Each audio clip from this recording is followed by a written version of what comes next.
del planteamiento que él nos hace en el proyecto, el ministro ponente, y que evidentemente ha puesto en evidencia la complejidad de este tema, no nada más a nivel general, ¿no? Como aquí se ha puesto de manifiesto en algunas intervenciones, no es de ninguna manera un tema pacífico. Hay diferencias de enfoque inclusive entre los órganos que se encargan de analizar este tipo de problemas, tanto órganos nacionales que estudian la constitucional de este tema, como los órganos que están encargados de los sistemas de protección de los derechos humanos. Y yo creo que hay que partir de esta base en el análisis de estos temas. Aquí mismo, entre quienes se han pronunciado en contra del debate, del proyecto, en su argumentación han planteado situaciones, ¿verdad?, que no son del todo coincidentes, que reflejan enfoques o con matices o inclusive con aspectos de diferencia importantes. Yo voy a tratar de ser breve porque también comparto la opinión de quienes no se han manifestado a favor del proyecto, y lo digo con el mayor respeto, ¿no?, hacia la propuesta del ponente, y aquí ya se han dado muchos de los argumentos que evidentemente creo que quienes estamos en contra del proyecto compartimos. Yo simplemente quisiera hacer una serie de precisiones en relación a lo que se ha dicho para fijar mi posición. En primer lugar, esta parte semántica de que podría haber otras situaciones que pudieran ser consideradas también, que se ha manifestado aquí, particularmente por el ministro Medina Mora, creo que va a ser un problema de interpretación a lo largo del tiempo y conforme a los casos particulares, porque efectivamente yo coincido en que los vocablos, el falso tiene una connotación mucho más clara, pero el inexacto da lugar a muchísimas interpretaciones, inclusive conforme a los diccionarios que dan una gran amplitud, ¿no?, a este concepto, inclusive en contraposición a lo que es exacto. Y consecuentemente a mí también yo comparto la opinión de que en este tema el inexacto abarca prácticamente todas las situaciones que aquí se han mencionado. Insisto, creo que esto será un problema de aplicación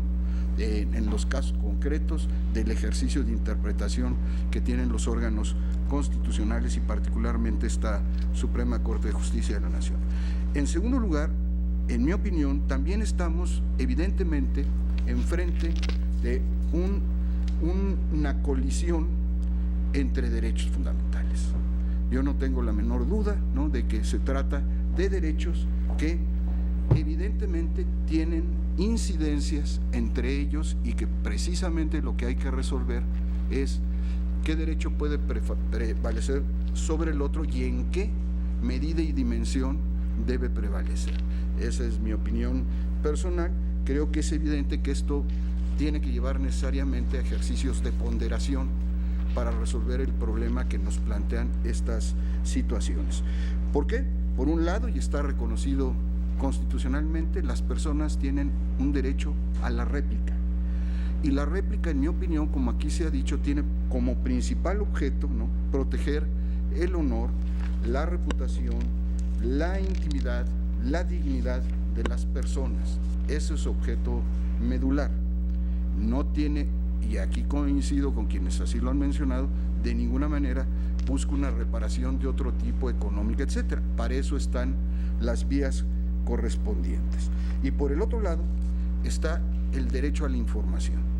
Y también coincido que el derecho a la información hoy en día, en una sociedad democrática, es uno de los derechos que deben ser protegidos e impulsados con la mayor fuerza posible,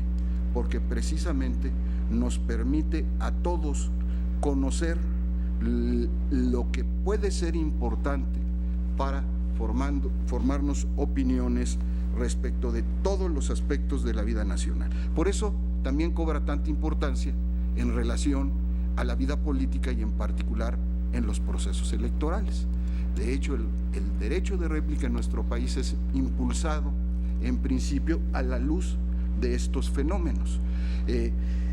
En este sentido, me parece que en la ponderación, en mi opinión, el derecho de réplica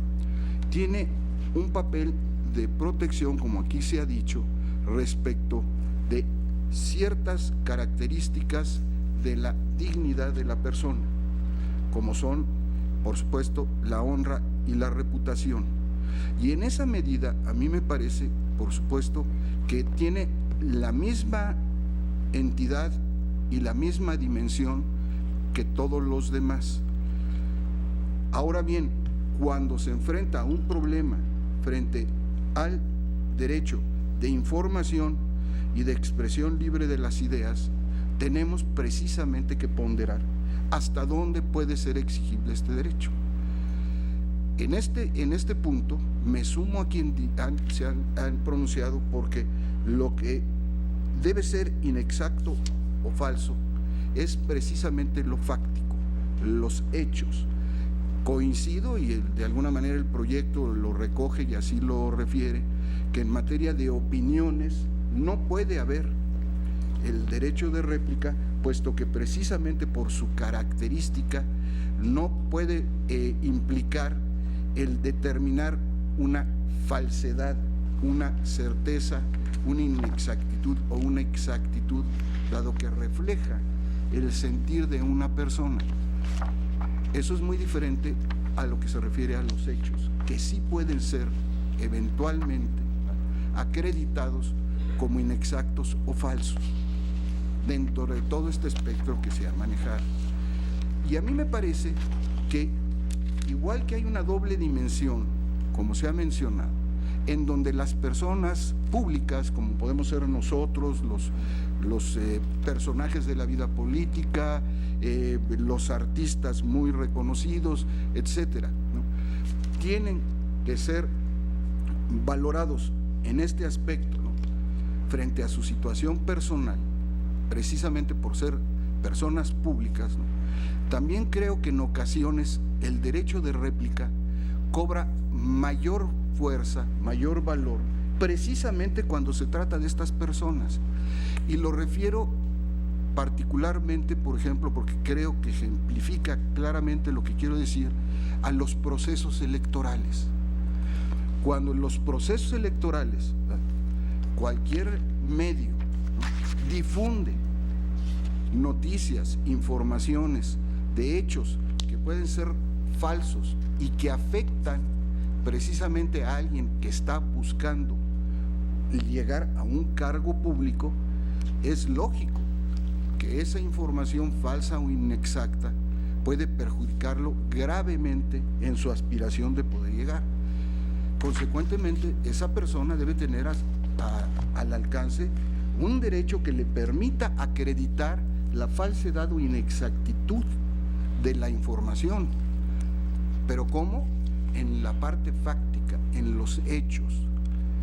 ¿Y por qué creo, y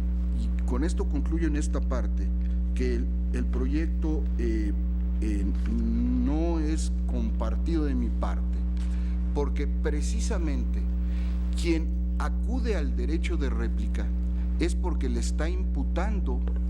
al medio o a quien produjo esa información, ¿eh?, que no es cierta y exacta. Y consecuentemente, si partimos, porque creo que la mayoría nos hemos inclinado, por lo que he escuchado, a que son hechos lo que es importante para estos efectos, ¿verdad?, pues necesariamente me parece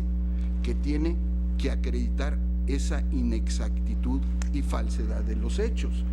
porque si no, entonces le daríamos la misma situación, ¿verdad?, de que simplemente por percepción, o como aquí se dijo, ¿no?, por considerar que es agraviante, ¿verdad?, acudir a ese medio que defiende su honra, su integridad, su reputación, su intimidad. Consecuentemente, por esta razón, yo creo que el proyecto que pretende plantearnos la invalidez en esta parte de las normas, ¿verdad?, no se sostiene a la luz de todos los razonamientos que se han hecho. Y finalmente concluyo diciendo que también comparto lo que se ha dicho en relación al artículo 2º, fracción 2ª. Me parece que el agravio puede ser de cualquier naturaleza, es otro problema. El tema está en lo que hemos aquí tratado de ir construyendo entre todos para, pues, formar una opinión que pueda ser el reflejo de la voluntad de este pleno, en tanto a que esa inexactitud o falsedad se constituye a la luz fáctica de hechos, ¿no?, que pueden ser acreditados como falsos o inexactos. Consecuentemente, por esta razón, tampoco estoy de acuerdo con la invalidez que se propone para el artículo segundo, fracción segunda. Gracias, señor presidente. Gracias, señor ministro. Señora ministra Luna, por favor. Gracias, señor presidente. Bueno, en primer lugar, creo que siempre se dice que cuando se elogia mucho un proyecto es porque la gran mayoría no está de acuerdo. Yo lo que quisiera mencionar en este caso fundamentalmente es que el elogio es muy merecido. Y es muy merecido porque independientemente de que podamos o no coincidir con los resultados del proyecto, lo importante es destacar el trabajo realizado por el señor ministro ponente, y es a lo que todos nos hemos referido, y yo también me uno a esas felicitaciones al señor ministro ponente porque considero que hizo un trabajo muy elaborado, muy estudiado, sobre todo que nos hace una narrativa de todos los antecedentes legislativos que en nuestro país se han dado en relación con el derecho de réplica, hace un análisis comparativo de los tratados internacionales, hace análisis también de lo que la Corte Interamericana de Derechos Humanos ha establecido en este aspecto, y desde luego también trae a colación todos aquellos argumentos que esta Suprema Corte de Justicia de la Nación ha vertido en las diferentes tesis jurisprudenciales o aisladas que ha emitido al respecto. Esto a mí me parece que es un trabajo muy importante realizado por el señor ministro ponente, porque nos trae toda la información que al respecto se ha vertido con relación a un tema que, como todos ya han mencionado, es por demás señalar que es de gran importancia y de gran trascendencia. Por esa razón me uno también a las felicitaciones, pero también me aparto del sentido del proyecto y quisiera dar las razones de por qué. Si nosotros analizamos la Constitución, que para mí en primer término es lo que debe de hacerse en cualquier acción de inconstitucionalidad, pues nosotros vemos que el artículo 6º de la Constitución, que regula la libertad de expresión y el derecho de réplica, pues en primer lugar lo que nos está señalando es que la manifestación de las ideas no será objeto de ninguna inquisición judicial o administrativa, sino en el caso de que se ataque a la moral, la vida privada o los derechos de terceros, provoque algún delito o perturbe el orden público.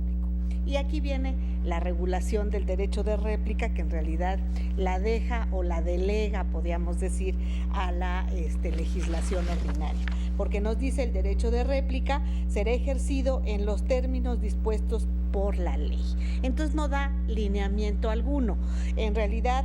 a lo que en todo caso podríamos establecer como alguna restricción constitucional a la libertad de expresión, pues está comprendido en la primera parte de este artículo 6º constitucional. Y bueno, nos dice también que el derecho a la información está en realidad garantizado por el Estado. Entonces, sobre esta base, si nosotros acudimos ahora a los tratados internacionales, que también el señor ministro amablemente nos transcribe, interpreta, analiza en el proyecto, vemos lo señalado respecto de la Convención Americana sobre Derechos Humanos y lo señalado en el Pacto de San José. Entonces, al respecto, yo lo que mencionaría es, en estos tratados internacionales se está estableciendo desde luego la protección de la honra, de la dignidad, se está estableciendo la libertad de pensamiento y de expresión, el derecho de rectificación o de respuesta, que es donde de alguna forma se está estableciendo que es el origen del derecho de réplica, y por otro lado también en el Pacto de San José que nadie será objeto de injerencias arbitrarias y que nadie podrá ser molestado a causa de sus opiniones. Sin embargo, lo que en la acción de inconstitucionalidad que ahora estamos analizando se combate en esta primera parte son los artículos 2, fracción segunda, 3, 17, 19, fracción tercera, 21, 25, fracción séptima y 37 de la ley reglamentaria. Y se parte primero de una situación, creo yo, con una metodología muy adecuada del proyecto, porque nos empieza primero a determinar cómo se entiende el derecho de réplica y cuál es la razón de ser de este. Y parte de una definición a la que ya no me voy a referir, el señor ministro Lainez de alguna manera hizo señalamiento, y yo ahí coincido en mucho de lo señalado por el señor ministro Lainez en relación a si debemos entender que esto implica una responsabilidad reparable de manera ulterior. Yo creo que cuando nos referimos a los tratados internacionales que regulan todas estas situaciones, pues están de alguna manera regulando toda la posibilidad de que exista el derecho de réplica y otro tipo de reparaciones, donde pueden existir, como por ejemplo en la vía civil, la posibilidad de llevar a cabo una reparación y el pago de indemnizaciones por daños, por perjuicios, por daño moral, por lo que cada quien considere relativo. Sin embargo, como la Constitución no nos da una definición específica de lo que es derecho de réplica y sí determina que esto debe ser motivo de la legislación secundaria, pues es la ley la que nos está estableciendo esta definición. Y en el artículo segundo lo que nos dice es derecho de réplica, el derecho de toda persona a que sean publicadas o difundidas las aclaraciones que resulten pertinentes respecto de datos o informaciones transmitidas o publicadas por los sujetos obligados relacionados con hechos que le aludan, que sean inexactos o falsos, cuya divulgación le cause un agravio, ya sea político, económico, en su honor, vida privada y o imagen. Entonces aquí la ley nos está dando prácticamente la definición de derecho de réplica y que no tenemos una directriz específica en la Constitución, y en el Tratado Internacional podemos entenderlo de manera amplia, no solo para esta vía, sino para muchas otras. Entonces, por esta razón, yo creo que la definición dada en este artículo segundo, en mi opinión, es correcta. ¿Qué es lo que se está combatiendo fundamentalmente de estos artículos por los partidos políticos y por la Comisión Nacional de Derechos Humanos? En este caso, fundamentalmente por los partidos políticos, que aquí, vencida por la mayoría, porque ya estábamos nosotros en la idea de que esto podía no ser procedente, pero la mayoría estimó que sí era procedente, entonces analizamos los conceptos de invalidez de Morena y del Partido de la Revolución Democrática, y la idea es, dicen, los preceptos citados limitan el ejercicio del derecho de réplica a la información falsa e inexacta, excluyendo en consecuencia la información agraviante, soslayando que basta la propagación de un hecho cierto o falso a través de los medios de comunicación que implique ofensa a la fama o honor de una persona para que, en términos de lo previsto en el artículo 14 de la Convención Americana sobre Derechos Humanos, se actualice el derecho de rectificación o respuesta. Entonces, ¿de qué se duelen? De que de alguna manera se esté excluyendo cuestiones relacionadas con injurias, con cuestiones humillantes o vejatorias. Pero si volvemos a lo que es la definición de lo que implica el derecho de réplica establecido en la propia ley de la materia, pues vemos que en realidad no se está refiriendo el derecho de réplica a las expresiones utilizadas por los comunicadores, sino el derecho de réplica es en relación con los hechos, y ahí hay una gran coincidencia en todos, en el sentido de que lo que vamos a replicar es que los hechos que dan motivo a esta comunicación o a esta opinión de alguna manera no corresponden a la realidad. Y aquí creo que a lo mejor puede dejar un poco satisfecho al señor ministro ponente, porque él está incluso en la idea no solamente de la invalidez, él está en la idea incluso de llevar a cabo una interpretación conforme o una interpretación sistemática en la que no solamente se entienda que es en relación con hechos inexactos o falsos, sino que eventualmente pudiera darse un hecho que es fidedigno, pero no en su totalidad. Y ahí me remito a lo dicho, si no mal recuerdo, por la ministra Piña, en el sentido, y por algunos otros de los señores ministros que me han precedido en el uso de la palabra, en el sentido de que cuando se está estableciendo la expresión que los hechos sean inexactos o falsos, no quiere decir que sean totalmente falsos y que solo esto implique la posibilidad de llevar a cabo un derecho de réplica, sino que en algún momento puede darse el caso de que se traigan a colación hechos que en parte sean falsos o que siendo ciertos están sacados de contexto. Entonces, un hecho cierto pero sacado de contexto, pues también es inexacto o es no es falso, pero sí es inexacto. Entonces, yo creo que por ahí podría entenderse un poco más lo que el señor ministro quisiera establecer en la interpretación conforme. Yo creo que aquí la idea fundamental es inexacto o falso, no tiene por qué entenderse todo, exclusivo o en su totalidad. Inexacto, falso, es aquello que es inexacto, falso, total o parcialmente, o que de alguna manera, siendo cierto, está sacado de contexto y por tanto da lugar a una opinión o a una información que se traduce en algo que no es correcto. Entonces, yo creo que con esta situación podríamos entender, y creo que ahí hay muchísimas de las intervenciones que me precedieron van en ese sentido, de que no es inexactitud o falsedad en su totalidad. Entonces, por una parte yo veo esta definición y ahí me adhiero mucho a lo dicho por el ministro Lainez y a lo dicho por el artículo 2, que de alguna manera nos está definiendo de manera específica qué se entiende por derecho de réplica y que evidentemente está referido de manera específica a datos o informaciones transmitidas o publicadas en donde se hace alusión a una persona y que estos resultan ser inexactos o falsos en su totalidad, en parte o bien sacados de contexto, que esto también implica inexactitud. Entonces, sobre esa base, el proyecto hace una división. Yo encuentro 4 subtemas en este primer considerando que estamos analizando de fondo. El primero está referido a la indebida exclusión de las injurias. Entonces, en esta parte, el proyecto está determinando la invalidez de las porciones normativas relacionadas con falsedad o inexactitud, o bien la interpretación conforme de estas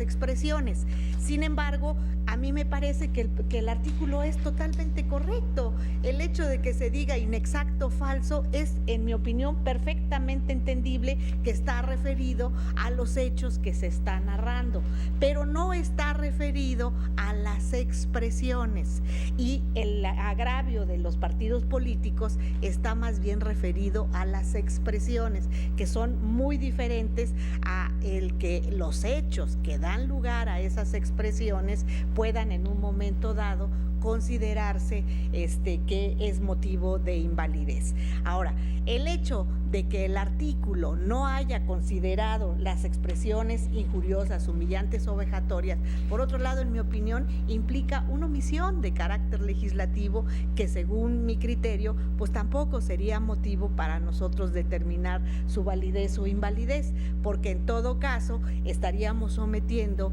al Poder Legislativo a una determinación de este pleno en el sentido de establecer supuestos que no contempló, y que, en mi opinión, de acuerdo a lo que se está estableciendo como definición del derecho de réplica en el artículo 2, fracción segunda, pues es acorde a lo que en un momento dado se está estableciendo como derecho de réplica, simple y sencillamente inexactitud o datos falsos de hechos a los cuales se hace alusión en esa información. Entonces, en esta primera parte de la indebida exclusión de estas palabras injuriosas, humillantes o vejatorias, yo no estaría de acuerdo, porque además no se refiere el artículo, y el hecho de que se declare la invalidez de la parte proporcional, de la porción normativa del artículo 2, fracción segunda, que dice información falsa o inexacta, pues creo que lejos de remediar el problema que se quiere, se trae una situación todavía más compleja, porque entonces, ¿qué quiere decir? Que si dejamos el artículo sin esa expresión, quiere decir que todas las informaciones son susceptibles de derecho de réplica. No, las susceptibles de derecho de réplica son aquellas que se refieren a hechos falsos o inexactos. Si quitáramos estas expresiones, dejamos abierta la posibilidad del derecho de réplica para todo. Y creo yo que esa no podría ser la razón de ser. Entonces no podemos decir es inválido porque no establece algunas cuestiones que el legislador no previó, y declaro inválido lo que sí previó, que no está referido a lo que de alguna manera consideran les agravia. Entonces, por esta razón, yo sí me aparto de estas expresiones, y por supuesto a mí me parece que el artículo 2, fracción 2, es perfectamente válido porque de manera clara está estableciendo la definición y está referida, repito, única y exclusivamente a hechos inexactos o falsos, que se entiende inexactitud o falsedad en su totalidad, en su parcialidad o en aquellos sacados de contexto. Por otro tema que se da está en relación con la oportunidad probatoria. El tema de que se da con la oportunidad probatoria, debo mencionar que aquí el proyecto del señor ministro ponente está declarando la validez. Aquí el señor ministro Lainez, cuando tomó la palabra, él decía que debía declararse inválida la expresión o las que demuestren el perjuicio que dicha información le hubiera ocasionado. Yo en lo personal considero que tampoco es una situación que traería como consecuencia necesariamente la inconstitucionalidad de este artículo o de esta porción normativa. ¿Por qué en un momento dado considero que no es necesario? Porque el que trae esto es el artículo 25 en su fracción séptima, cuando nos dice las pruebas que acrediten la existencia de la información que hubiera sido difundida por un medio de comunicación, agencia de noticias o productor independiente en los términos previstos por esta ley, las que demuestren la falsedad o inexactitud de la información publicada o las que demuestren el perjuicio que dicha información le hubiera ocasionado.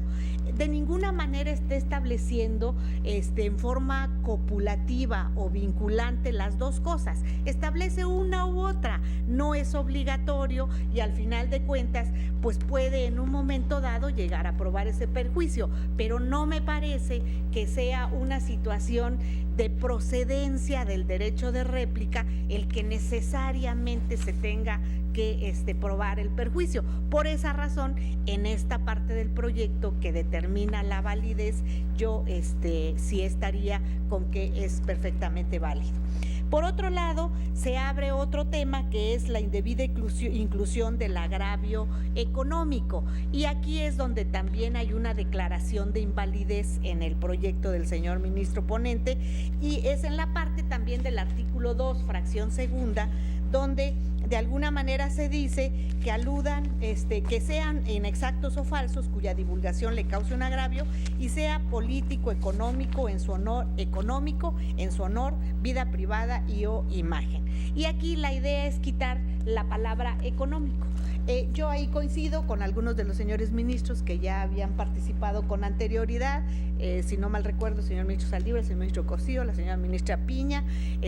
bueno, ya no quiero dejar de mencionar a los demás, pero estuvieron en la idea de que no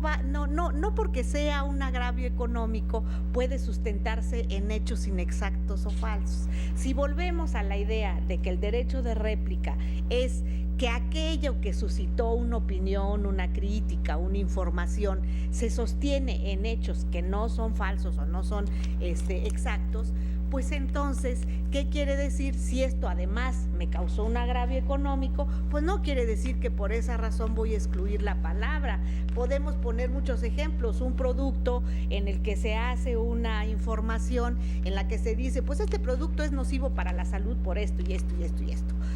Y resulta que la información que se está dando respecto del producto no es la correcta, pues puede llevar a la quiebra a una empresa. y que le está causando en realidad un perjuicio económico. Entonces, eso no quiere decir de ninguna manera que hubiera que excluir esta palabra dentro de los posibles perjuicios que se están señalando en este artículo 2, fracción segunda. Por esta razón, yo también aquí, en cuanto a lo que se relaciona con la invalidez de esta otra parte, estaría en contra. Y hay un otro tema, que es la indebida exclusión de la crítica periodística que se hace en el artículo 5. Aquí yo no estaría de acuerdo con la declaración de invalidez. Primero que nada, el artículo 5, revisando las demandas, no está combatido. Yo creo que si un artículo no está combatido, podemos declarar la invalidez si es que hay un problema de extensión de efectos, pero nunca declarar la invalidez de un artículo que no es parte de los actos combatidos. En este caso concreto, el artículo no fue señalado en la parte respectiva como impugnado, entonces en suplencia de queja, en mi opinión, no lo podemos hacer. ¿Suplimos la deficiencia de los conceptos de invalidez? Sí, pero cuando el artículo es motivo de impugnación. Si el artículo no es motivo de impugnación, evidentemente no estamos en posibilidad de suplir la deficiencia de la queja si es que no se impugnó. Les digo, no quiere decir que eventualmente no pudiera declararse su invalidez, pero por extensión, no por suplencia de la queja. Entonces, en primer lugar, yo por esto me apartaría de entrada en el análisis de este artículo 5. Si fuera el criterio mayoritario, que no obstante no ser impugnado, debiera analizarse, también me pronunciaría en el fondo, porque en todo caso la crítica periodística, dice el artículo 5, será sujeta al derecho de réplica en los términos previstos en esta ley, siempre y cuando esté sustentada en información falsa o inexacta, cuya divulgación le cause un agravio a la persona que lo solicite, ya sea político, económico, en su honor, imagen, reputación o vida privada. Volvemos a lo mismo. No se está determinando a través de esta regulación el hecho de que la crítica periodística se dé. Eso es parte de la libertad de expresión y eso lo debemos de entender perfectamente bien. Aquí lo que en todo caso se está determinando es cuando esa crítica periodística se basa en hechos inexactos o falsos, que es a lo que ya vimos conforme al 2, fracción segunda, es a lo que se refiere el derecho de réplica. Entonces, por esa razón, yo tampoco estaría de acuerdo con la invalidez de este artículo, por esas dos razones. Primero, porque no fue impugnado, y en el caso de que la mayoría decidiera que sí hay que analizarlo, no estaría de acuerdo tampoco con su determinación de invalidez en el fondo. Por esas razones, respetuosamente, me aparto de las consideraciones del proyecto, con excepción, desde luego, de la determinación de validez en lo que se refiere a la oportunidad probatoria del procedimiento en cuanto a si debe o no eliminarse, o las que demuestren en el perjuicio que dicha información le hubiera ocasionado. Yo ahí estaría, como lo sostiene el proyecto, también por la validez. Entonces, sobre esta base, yo creo que estamos en el análisis de un tema, creo, importantísimo, en el que sí se sopesan, creo, dos derechos importantísimos señalados en nuestra Constitución, y que nuestra propia Constitución está dejando a la ley secundaria su determinación, su definición, el procedimiento de impugnación y la manera en quiénes, cómo y cuándo debe llevarse a cabo. Por estas razones, respetuosamente, me aparto del proyecto, con excepción de lo que he señalado en relación con el agravio, con la demostración del agravio en las pruebas, que no es realmente algo que sea obligatorio para efectos de la determinación. Y estaré por la validez de los artículos. Los demás artículos que se están reclamando, en realidad, la declaración de invalidez que se está haciendo respecto de ellos en considerando es precisamente en lo relacionado a la porción normativa de inexacta o falsa, en el sentido que ya habíamos señalado. Por estas razones, respetuosamente me aparto del proyecto que somete a nuestra consideración el señor ministro Pérez Dayán. Gracias, señor presidente. Muchas gracias, señora ministra. Faltaría todavía 3 ministros en exponer sus opiniones. El señor ministro Pardo, que ya me pidió la palabra, el señor ministro Gutiérrez Ortiz Mena, que estará seguramente en la próxima sesión, y yo mismo. Por ello, ante la hora en que estamos ya, voy a levantar la sesión y continuaremos el próximo jueves la discusión de este asunto. Los convoco, señoras y señores ministros, a la próxima sesión ordinaria que tendrá lugar este jueves próximo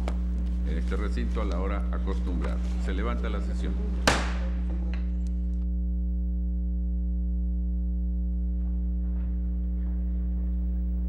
Concluyó la sesión ordinaria del Tribunal Constitucional de nuestro país, donde el Pleno analiza acciones de inconstitucionalidad en el caso la 122/2015 y sus acumuladas 124 y 125/2015, promovidas por partidos políticos nacionales, Partido de la Revolución Democrática, Partido Morena y la Comisión Nacional de los Derechos Humanos, un estudio que se plantea el Pleno respecto de la ley reglamentaria del artículo 6º, párrafo primero de la Constitución Política de los Estados Unidos Mexicanos relativo a esta materia, que es el derecho de réplica, un planteamiento importante en el balance, en la armonización que se plantea en el ámbito constitucional de los derechos de libertad de expresión y derecho de réplica. Un elemento importante en esta sesión ordinaria, el Pleno estudia el contexto del artículo 2º, fracción segunda de esta ley reglamentaria, que alude precisamente al tema fundamental de las acciones de inconstitucionalidad a través de los conceptos de invalidez, que es el planteamiento del uso de la información inexacta o falsa para que proceda el derecho de réplica. Este planteamiento, de acuerdo a la ley reglamentaria y el contexto amplio en convencionalidad, se establece fundamentalmente en el artículo 14 de la Convención Americana de los Derechos Humanos, y el planteamiento, la referencia en ese contexto del uso de la información inexacta o agraviante, que es el punto que se contrasta con lo que establece la ley reglamentaria en el caso, pero importante el planteamiento del artículo 6º de la Constitución Política Federal, que establece y remite precisamente a lo que la ley determina. Y aquí el estudio importante que establece el Pleno de la Suprema Corte de Justicia de la Nación, para que en su momento lleve a la votación correspondiente y la determinación de constitucionalidad o inconstitucionalidad de estos artículos de la ley reglamentaria del artículo 6º. En este momento el Pleno avanza en los posicionamientos correspondientes de cada uno de los ministros para en su momento llegar a esa votación que hemos comentado. Punto importante en este caso es la determinación de esa información como hechos, un planteamiento importante que hasta este momento se ubica precisamente en una interpretación por parte de algunos de los integrantes del Pleno respecto de los hechos, estos hechos en la inexactitud o la falsedad como elementos importantes para contrastar respecto de las opiniones que puedan emitirse en el ámbito también del derecho de la libertad de expresión. Esto continuará en la siguiente sesión ordinaria del Tribunal Constitucional de nuestro país para determinar cuál es el ámbito de constitucionalidad o inconstitucionalidad de cada uno de los artículos de la ley reglamentaria que han sido impugnados a través de los diversos conceptos de invalidez. Agradecemos a todos ustedes la atención.